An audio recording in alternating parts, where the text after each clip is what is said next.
Our Lisa Rubin's back with us, and joining us now is Christy Greenberg, former federal prosecutor, and Kelly Hyman, a trial attorney. So, Lisa, let me start with you and the big picture, because you have been there inside the courthouse from the beginning. What stands out most to you about these proceedings so far? Well, let me tell you a couple of things. One thing that stands out to me was Todd Blanche had a really rough day yesterday arguing against violations of the gag order. And in particular, there was a moment where he was forced to concede that one of Trump's posts was, in fact, a lie. It was when Trump said, "Look what was just found," and he was referring to Stormy Daniels' statement in January of 2018.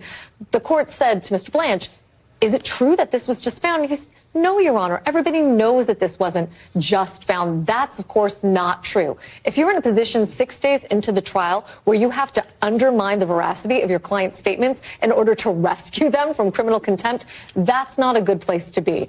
The other thing that really stood out to me is David Pecker, because he has the sort of demeanor that he is believable, he's credible, he's affable, he even compliments Donald Trump frequently. And yet you have to remove yourself from the proceedings a little bit to see, oh my gosh, a lot of what he confessed to is totally bonkers. Right. You got a crash course in tabloid or checkbook journalism yesterday through him, but also an understanding of why did Pecker even put himself in this position? It's sort of like a variant of that 80s song, "I've got the brains, you've got the looks, let's make a lot of money." But in Pecker's case, it was like, I've got the press, you've got the scoops, let's make lots of money, because through the Celebrity Apprentice in particular and The Apprentice, over the course of many years, Trump helped the Enquirer sell many issues. And at a time where sort of digital tabloid journalism was eroding the Enquirer's market share, that was all the more important. So Pecker was very eager to please Trump, to do things for him, so that when Trump and Cohen brought him to Trump Tower in 2015 and said, "What can you do for us?" That's why David Pecker was eager to please. It wasn't just that Trump was his friend. There was a transactional relationship between them that had benefited both men for decades before they got to that meeting. So, Christy, if you are the prosecution here, are you happy with David Pecker's testimony so far? Yes, he's done a number of things very well. One, like Lisa said, his demeanor in court, he's very happy to be there. He has a big smile on his face. He's pretty jovial, but he's making some really key points. First, on this point of benefit, he's very clear, yes, Donald Trump benefited him previously. However, when it came to these hush money payments, when it came to Dino the doorman, and when it came to Karen McDougal, these were unusual. They were much larger payments than had ever been. The limit previously for celebrity stories was $10,000. Now you're talking $30,000, $150,000, far more than was usual. And Pecker testified this didn't benefit the National Enquirer. It would have benefited us to publish these stories. To catch and kill them did not benefit the Enquirer. Who did it benefit? He testified it benefited the Trump campaign and Trump as well. But all you need from the prosecution standpoint is that there was a benefit to the campaign to meet that element of the offense. So that was critical testimony from David Pecker so far. And so Pecker said essentially that he had agreed to serve as the eyes and ears for Trump, again, publishing stories that would boost Trump while hurt his opponents in the 2016 election. We have a few of the headlines here. Pervy Ted Cruz caught cheating with 5 secret mistresses. Hillary Clinton's satanic inner circle. Bungling surgeon Ben Carson left sponge in patient's brain. Those headlines are obviously salacious, Kelly, and they're clearly not true. Given that David Pecker was behind the scenes doing all that, pumping out these lies, what does that do for his credibility with the jury?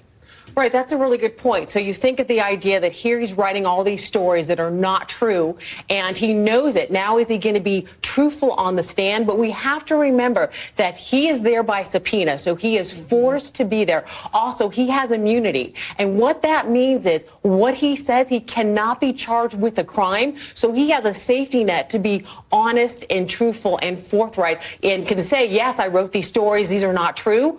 And I know that, but I'm telling you the truth. And that's key. There is an interesting contrast, Lisa, from what we heard from David Pecker to what we heard from Todd Blanche in his opening statement in terms of Trump's role in all things. And Blanche on Monday said this, quote, President Trump had had nothing to do with the invoice, with the check being generated, or with the entry in the ledger.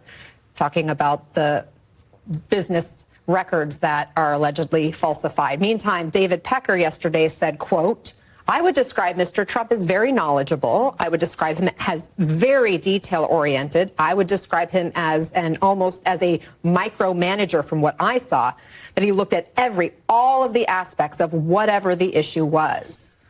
What does that do for the prosecution's case? Well, first of all, one of the things that David Pecker testified to that I thought was really damaging to Donald Trump was talking about a meeting that he had attended with Trump at one point in Trump Tower, and walking into Trump's office and sitting there with him as Rona Graff, his then assistant, brought him a series of checks attached to invoices. As Trump is signing them, Pecker testifies he's simultaneously holding a conversation with Pecker, but also looking closely at the checks and signing them. So Pecker definitely undermined Blanche there. But I also, Anna, want to distinguish between what I'll call the precursor to the crime and the crime itself. Remember, what Trump has been charged with here is 34 felony counts of falsification of business records.